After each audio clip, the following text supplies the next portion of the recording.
जय माता दी। शारदीय नवरात्र का आज पंचम दिवस है, तो आज माँ स्कंद माता की विशेष पूजा होती है। यह भगवती पूर्व जन्म में पार्वती यानी कि सती का ही रूप था, तो इन्होंने कई जन्म लेकर जब भी इन्होंने जन्म लिया भगवान शिव को ही पति रूप में प्राप्त किया। भगवान शिव ने ही इन्हें यह वरदान दिया था कि जब जब भी आपका जन्म होगा आप मुझे ही पति रूप में स्वीकार करोगे। भगवान ने यह आशीर्वाद उन्हें पूर्व में ही दिया था। और आज भगवती का जो पंचम स्वरूप है वह दिव्य लौकिक है। एक कथा के अनुसार भगवान कार्तिकेय यानी भगवान स्कंद कार्तिकेय कुमार के नाम से जो जाने जाते हैं, कुमार कार्तिकेय जी को देवासुर संग्राम में सेनापति बनाया था, तब देवताओं की जय जयकार हुई थी। इनका एक नाम स्कंद भी है। भगवान कार्तिकेय जी का एक नाम स्कंद भी है। तो इन्हीं स्कंद के नाम पर इनकी जो माता जी हैं यानी कि भगवती, तो उन्हें भी इस नाम से शोभित किया जाता है, यानी कि उस नाम से जाना जाता है। इसलिए स्कंद माता भगवती को कहा जाता है। इनके पंचम स्वरूप को स्कंद माता कहा जाता है।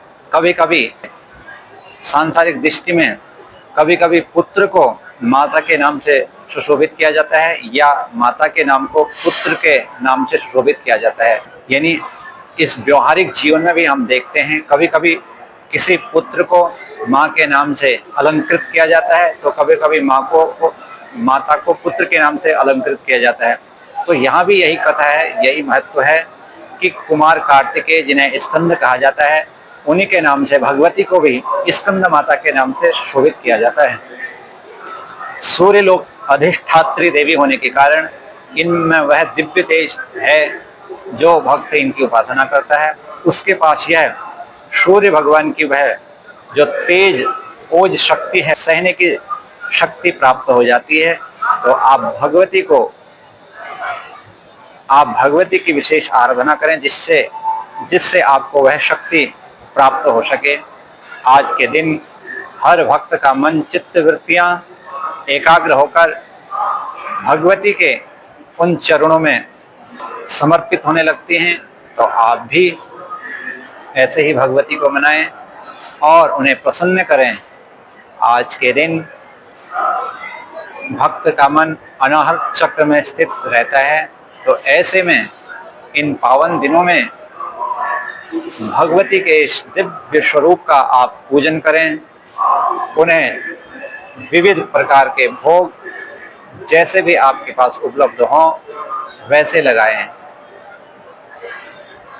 माँ भगवती ही एक ऐसी जननी है जो अपने भक्तों के लिए, अपने बच्चों के लिए विशेषकर समर्पित रहती हैं, शीघ्र ही प्रसन्न होने वाली होती हैं। जैसा कि आदि गुरु शंकराचार्य जी का जो स्तोत्र है, दिव्य पराग क्षमा स्तोत्र में एक पंक्ति आई है कि कुपुत्रो जायेता क्वचिदपि कुमाता न भवति। यानी कि सांसारिक दृष्टि में, सांसारिक इस व्यवहार में एक पुत्र अपने माता पिता से विमुख हो सकता है, अपने माता पिता के विचारों से दूर हो सकता है, उनके खिलाफ भी हो सकता है। यानी कि वह पुत्र कुछ भी कर सकता है, परंतु माता के लिए कहा गया है कि माता कभी कुमाता नहीं होती। यानी कि पुत्र कितना भी कुकर्मी, दुराचारी कैसा भी हो जाए, कुदृष्टि हो जाए, तो माँ उन सब चीजों को भुलाकर उससे प्रेम की और ज्यादा प्रीति करने लगती है। अपने उस शक्ति और मोह के द्वारा अपने पुत्र को अपने ओर खींच लेती है। यानी वह उन सब दोषों को भुलाकर उसके जितने गुण हैं उन गुणों से उसे स्वीकार कर फिर उसे प्राप्त कर लेती हैं। माँ ही एक ऐसी जननी है जो अपने पुत्र के दोष को न देखकर ममता के माध्यम से उसे अब स्वीकार कर लेती है। यही एक ममता है माँ की, इसलिए माँ को माँ कहा जाता है। माँ की ही वह ममता है जो अपने पुत्र को हर दोष दृष्टियों से उसे भूलने लगता अपना लेती है। आप सभी जानते हैं नवरात्रि के इन पावन दिनों में भगवती को अपनी शक्ति सामर्थ्य के अनुसार भोग लगाएं, प्रसन्न करें।